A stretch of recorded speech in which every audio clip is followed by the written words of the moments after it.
Hello and welcome again to another edition of the Osteopathic Lyceum podcast. I'm going to go to an older paper outside of osteopathy, partially on account of my contact with the concepts in the paper through my health science education master's or my health professions education master's. At McMaster, it's HSED, so health science education. But the reason to point to this is because there are discussions within osteopathy to move towards a competency-based model. Please excuse, a little bit stuffed up, so there may be some extra noises. Hopefully it's not annoying, or even calling it out. Hopefully that's not annoying. But anyways, the move towards the concept of competency-based medical education is something that I saw more clearly at the OIA-OAO conference in November of 2025. I've spoken about the NBOME, or the National Board of Medical Examiners, competency document, which I believe is being updated soon. So my general commentary is that in a rigid fashion, because it is pinned to identifiable standardized resources that you would be able to observe and measure. My question with respect to the competencies outlined in the NBOME document is if they're actually appropriate competency domains or constructs. Things like strain, counter strain, things like functional technique, things like myofascial release, things like muscle energy. These are subdivided things that are made up of similar subunits or similar base constructs, such that it may be more appropriate to look for the base constructs as opposed to the things built on top of it. That may be a discussion that is worth having at another time in another way. But my takeaway for the NBOMA document is in the boundaries with which it is built, it is a good document. I have some questions about the boundaries it is built within. Okay, anyways, the thing that I'm going to read, this is from, is this 2010? Am I nuts? Yeah, it's from 2010. Okay, the paper is Competency-Based Medical Education Theory to Practice. There's a bunch of authors on this. The author that I just want to make quick mention of, because I've had the opportunity to have some light interaction with, is Dr. Jonathan Charbonneau, and he's farther down the author list. At that time, he would have been earlier in his medical career. So we're talking about 16 years ago. The primary authors, Dr. Jason R. Frank and Linda S. Snell. Dr. Frank, I believe, is in Ottawa, and Dr. Snell, I believe, is in Montreal. A lot of this would have been done under the auspices of the Royal College of Physicians and Surgeons of Canada. They were very early on really developing frameworks for competency-based medical education. They also put forth the CanMEDS framework, which all of the authors here had, maybe not all of the authors, but most of the authors here, especially Drs. Frank and Snell, had a pretty strong hand in. Anyways, this is from 2010, and it's about competency-based medical education. The point of this was to try to bring forth some standardized approaches and concepts. Okay, so I'll read a couple things from it. And the point here is to use what they were concerned about to talk about why I have concerns about something just being imported in term to a new setting. You need to do an appropriate job building the base constructs of what a competency within the new context is. Okay, so lots of words. Thank you. So this is box 2. I'm going to read from this, so if you can find the paper, then there are definitions provided. So the first definition that I want to read is competence: the array of abilities across multiple domains or aspects of physician performance in a certain context. Statements about competence require descriptive qualifiers to define the relevant abilities, context, and stage of training. Competence is multidimensional and dynamic. It changes with time, experience, and setting. Okay? So that is the definition of a competence. There is mention that it's dynamic across time, so what it might look like may be different across time. Competency, the next definition, just to read this. An outcomes-based, I'm reading the wrong one. An an observable ability of a health professional integrating multiple components such as knowledge, skills, values, and attitudes. Since competencies are observable, they can be measured and assessed to ensure their acquisition. Competencies can be assembled like building blocks to facilitate progressive development. Okay, so I think the thing that's most important here is that within the definition of the term competency is that it's an observable ability, something that somebody else could see. If somebody else can see it, maybe see is the wrong term, but somebody else can observe, then it can be assessed against a standard, because the standard could also be observed. So the assumption is that the competence, or the competency rather, is observable. If it is observable, then it can be measured. Okay, so you have to have discussions as to what those observable things are and what the standards below which somebody is not considered competent. Okay? So there are proper definitions of this. They may feel and seem abstract, but the point is that you can they have developed a definition of competence and competency that can be used as a framework. The key element of competency being observability. So if it's not observable, it can't be measured, it can't be assessed. So in order to do so, you'd lack the ability. Okay, so I'm going to go way down on the paper. I sat in on a discussion and was part of a discussion about competency-based medical education about a month ago now. So very early January of 2026. Dr. Sherbino happened to be there, so he was able to give insight not only into the process, but also of some of the challenges that have been faced with competency-based medical education across time. So I'm going to read some of the bullet points here. This is way further down on the paper, just before the, relatively close to the conclusion. So it's on, what is that, page 7 of 9. So I think page 9 is mostly resources, or references rather. Okay, so to read this, among the potential perils and challenges of CBME are the threat of reductionism. In an effort to address the challenges of defining and assessing competencies, some have resorted to breaking them down into the smallest observable units of behavior, creating endless nested lists of abilities that frustrate learners and teachers alike. So a lot of physicians are not the same as other physicians. A lot of subspecialties are not the same as other subspecialties. So these subspecialties would likely be in a position to generate their own competencies. And in order to do that, if the individuals in charge of doing that are not necessarily well informed at the start of what the point of competency-based medical education is, then it is completely predictable and understandable to just go to highly reduced behaviors. So as an example, within the NBOME document, things like, performing strain counterstrain, right? So they could ask you to perform strain counterstrain point whatever number. They could ask you to perform a named technique, right? So long lever lateral recumbent posteriorization of the superior right pole of the sacrum, right? They could ask you to do that. And then you would be judged as competent because you did the reduced observable behavior.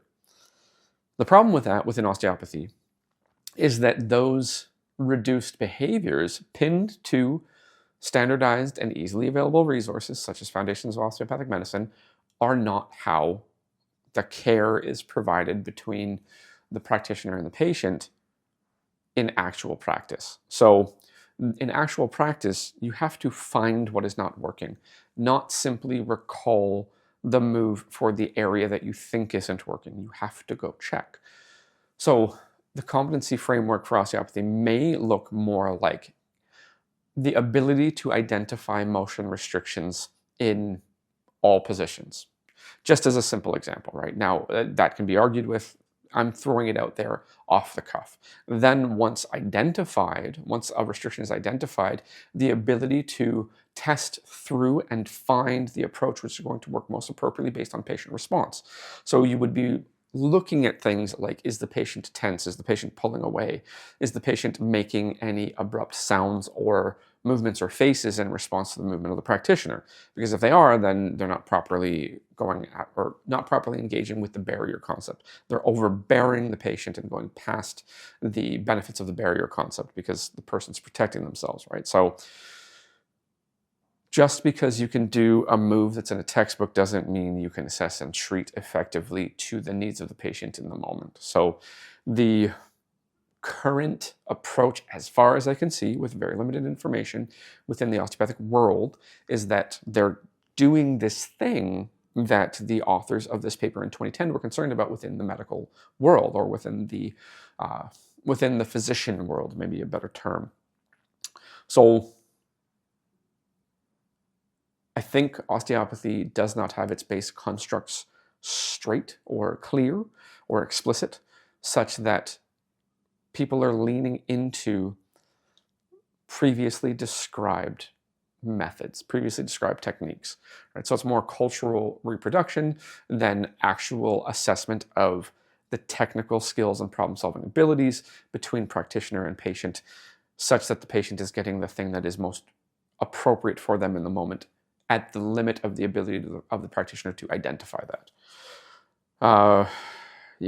To read the next bullet point, promoting the lowest common denominator. Critics of CBME have pointed out that by focusing on an array of competency so comprehensively, learners may perceive an underlying message that milestones and not excellence are the ultimate pursuit in medicine. I will very, very briefly touch on this. My approach is, if there is a regulatory framework, you're looking for education to produce a competent novice, aka a not dangerous novice, and then the expert will occur over time. If you can get to the point that you can identify not dangerous and most likely helpful, then the safety has been identified, or the safety has been proven. Therefore, on the ethics, it's non-maleficence. Right? So you've gotten at least past non-maleficence, aka first do no harm, or primum non nocere. So you can argue there, but if there's a board exam, they have to choose. Do we want to see excellence, or do we want to see base level competence for non-maleficence and hopefully beneficence and things like that, right? Do we want to see an expert on a board exam, or do we want to see somebody who can do what we believe is required to repeatedly not harm the public, okay? Logistical chaos, tyranny of utility, loss of authenticity. So the logistical chaos point I'm going to skip over. The loss of authenticity. If a CBME curriculum is implemented along with its language of domains for instructional design and its focus on outcomes, what happens to the mentoring and immersion that has served medicine well for 2,000 years? Can we use CBME without losing the fidelity and strengths of our current curricula?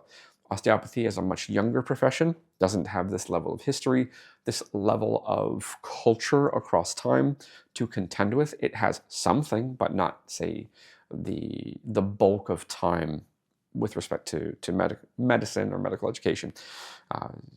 Maybe a bit of a weak argument, but the title being the tyranny of utility, loss of authenticity.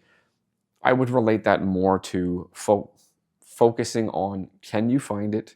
Can you interact with it in a way that the patient is going to accept it best? And does it change, right? So assess, treat, or experiment to find best method, and then reassess, okay? That is where I would point to, and I'm open to other arguments, as long as it's not, people have done it this way before, therefore we will continue to do it this way, because that doesn't challenge any of the underlying assumptions of a profession that is not able to detect if the assumptions are right or wrong, right? So I would say that some of the assumptions are wrong. Obviously, that's why I talk about the stuff that I talk about. The next one, the tyranny of utility. A pure CBME approach is inherently utilitarian and proposes cutting content and experiences that do not directly contribute to defined program outcomes. This can be unacceptable to some stakeholders in the profession. What I would say is that you could flip this around and to make sure that the utility was the outcome performance, or the outcome for performance was the thing you were trying to measure. In osteopathy, this is way easier to do. It's much easier to do. It is a much less complicated domain because it is a manual intervention that is predicted based on motion findings, okay? And then it is predicted upon how the patient responds to the intervention that is applied. It is way easier to measure. It is much less messy than medicine. You don't have to find a way to deal with an audiologist, with an otolaryngologist, with a gastroenterologist, a general surgeon, an orthopedic surgeon, a general internist. You don't have to figure out ways to deal with this, because osteopathy is much less messy, at least on the manual side. In the context of America, they have to deal with this because they end up with unlimited medical licenses as doctors of osteopathy. Other countries don't have this issue. The other thing is that if you're trying to generate competencies, so I'm going to move away from the article because I think it's served its purpose. If you're trying to generate a competency framework for an international profession, then you have to consider that you do need to get to a base level of what everybody's going to do and not consider what some won't do. So if you look at the Canadian context, we do not do HVLA. We do not thrust. We do not track stuff. We do not do nutrition. Okay? We do not do any form of diagnostic. These are things that are legally not allowed for us. Some would argue that if we get into a regulatory situation, that this may open up to us. I can pretty much promise you that it won't. I can't guarantee that it won't, but it would be a waste of time.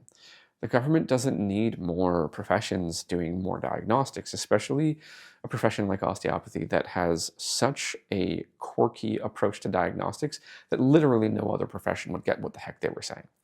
Right? They speak in things like the Friat model. So if you want to do ICD codes for the methods you've used, you've got to use Friat. Well, Friat is knowably a junky system, right? It doesn't accurately represent what actually happens between or when a practitioner is assessing a patient. And there is research that says that practitioners will use it for reporting, but they don't find it often. They just report with it. So the translation from one context to another seems to be exceptionally difficult. It's not that it couldn't be done. It would just probably take money and a lot of meetings. The osteopathic approach to nutrition basically doesn't exist. Nutrition is nutrition. It is a separate thing. I saw people talking about, what was it? It's the last one I talked about. It was setting the research agenda from the International Journal of Osteopathic Medicine. I think the concept or the construct was physical activity promotion. I may be somewhat off there, but the osteopathic practitioners, because it doesn't necessarily exist within our paradigm, our understanding of exercise is low quality as a profession. It doesn't mean it couldn't improve, but you'd have to import the knowledge from others. And then you could do some translation to make it more culturally comfortable. But the osteopathic profession knows essentially nothing about exercise. And the things that I've heard about physical activity within osteopathy give me pause to be willing to accept some of the things that are said, because there's more things to consider, right? So osteopathy doesn't necessarily have the inherent cultural knowledge, or technical knowledge, really may be better, the inherent technical knowledge about a lot of things that maybe people would want to open up to with respect to gaining new abilities within varying jurisdictions. So if you're creating an international document and you think that telling people all over the world who are osteopathic practitioners that they need to learn about nutrition, you're nuts. You're out of your mind. It's not there, right? Osteopathy is also bad at this. You would need proper nutritionists that are accredited within the jurisdiction that they're teaching. Otherwise, your ability to have validity in the eyes of the public and the eyes of the government is non-existent. You want to talk about biomechanics, right? Biomechanics is essentially embedded within osteopathy. However, it is a unique standalone thing. It's best described, at least in my opinion, as a lingua franca of motion. So it's a way to describe motion. Osteopathy already has that. It could use biomechanics as the descriptor, but it doesn't gain anything from it. Or rather, biomechanics doesn't predict anything. It doesn't tell you how to fix anything. It just allows you to describe it in fancy terms that I would argue are generated from physicists who couldn't cut it in physics, right? So sounds a little bit dismissive, maybe it is, but that's kind of where it stands, at least in my interpretation. Please feel free to argue with that. The main point here being the importation of things into jurisdictions that don't currently have them, as if they are necessary, is probably not a good idea. The importation of a concept from another profession without properly understanding it, also a bad idea. One of the things that I heard spoken about in the discussion that I was part of in early January of 2026 is that the term EPAs, or entrustable professional activities, there is challenges with those, right? So CBME, you kind of go from competencies to EPAs. The EPAs, a lot of the people involved with the building of medical education or health science education are having trouble with how this stuff is going. So I have been somebody who has promoted the concept of competency-based medical education, or competency by design, within osteopathy. But it's because I have a particular approach of trying to figure out what the competencies or the constructs of the competencies are that maybe doesn't line up with the rest of the profession. If we go with the bulk of momentum of the rest of the profession, we're going to run into the problem that the authors in 2010 were concerned about before they were seeing it fully play out. They were seeing it play out, but not as fully as it is today. And an example would be the NBOME document, because the American DOs have definitely had to deal with competency by design, competency-based medical education for a longer period of time. And it is a highly reductionist set of observable behaviors. Within the framework that it was built, it is a good document. I would have questions about the framework itself. So hopefully some of that makes sense to whoever listened this far. Using the ideas of another profession matter when you know what the basis and the assumptions of them are, and you're able to build it from scratch in your own profession. Otherwise, you run into the problems that they run into. Osteopathy is a much less complicated profession. We could probably do a cleaner job of it. Obviously, I think I know the direction, but I would be the person who is the worst to judge my ideas of that direction. I can provide all kinds of support for why I think the things that I think. But if I'm wrong, it would be hard for me to see it. So thank you for listening this far. Hopefully you learned something, and we'll talk again soon.